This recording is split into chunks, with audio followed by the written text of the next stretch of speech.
In this video, we're going to look at topic 65, example 5, where we graph a step function. So the shipping cost of items purchased from an online store is dependent on the weight of the items.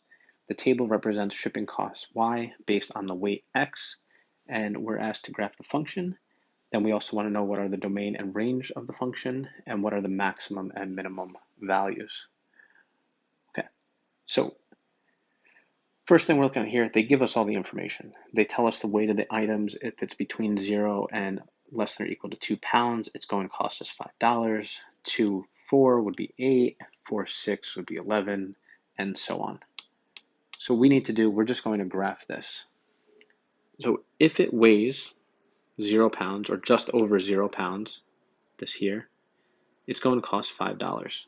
So that's pretty easy.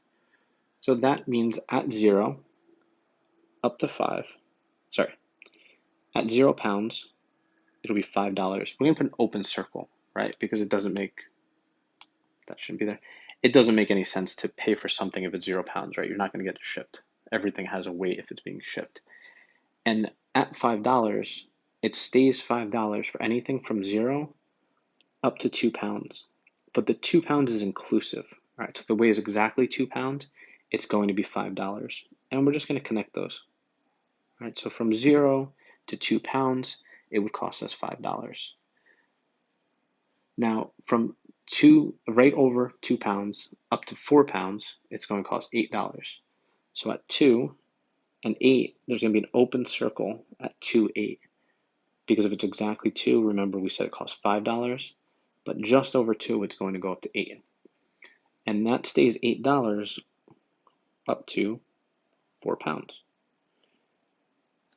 Again, we can just connect these dots here. So let's do a little bit of highlighting. So the 0, 2 represents this portion right here, right? This 2 to 4 represents this portion here. Now from 4 to 6, it's $11. So we go from 4, 11, and open circle to start this new step, because at exactly 4, it's still $8, and then at $6, it's 6 pounds is $11. And once again, we're just going to connect those. So from 4 to 6, that would be here. And then finally, we have from 6 to 8. So at 6 pounds, it would cost, or just over 6 pounds, would cost $14. Open circle, again, starting a step. Up to 8 pounds would be at $14 with a closed circle. One more round of highlighting.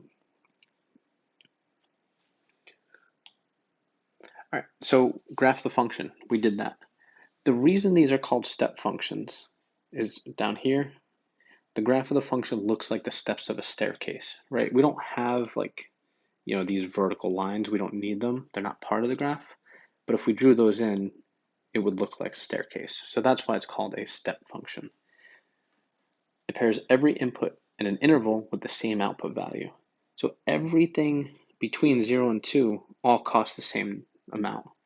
And this is kind of how they do a lot of shipping. They'll usually have it in kind of tiers, right? If you order things between 0 and 2 pounds, it costs a specific amount. There winds up being, it simplifies the process. Rather than having something for every single ounce or for every single, minuscule change in weight, they just put it in tiers. Now, we graph the function, so we did that. They want to know what are the domain and the range of the function. So the domain, well, what are the domain values? What's the minimum and maximum in terms of domain? Well, it goes from 0, right? Something can weigh 0. But we're going to put an open circle there because it can't be exactly, we can't have something with 0 weight.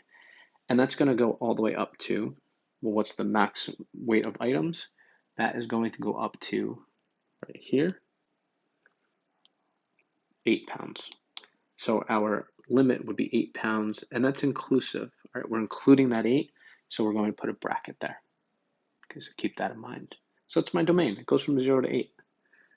My range, well, what's my lowest value in terms of range?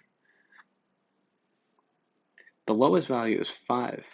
However, be careful with your range because certain numbers aren't included.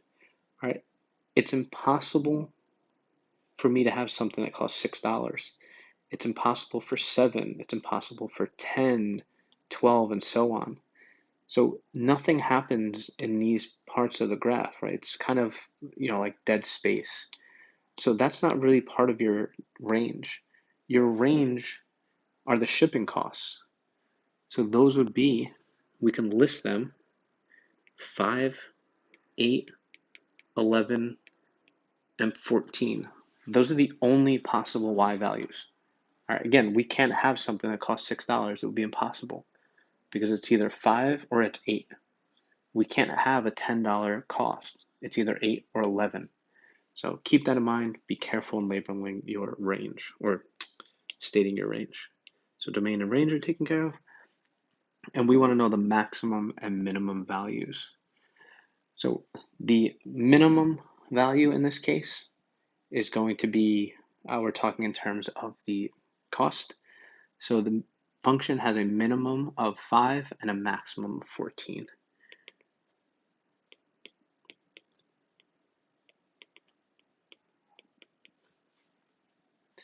So those are the shipping costs, right? We have a minimum of 5 and a max of 14. Your focus for these, you're not going to ask min and max too frequently.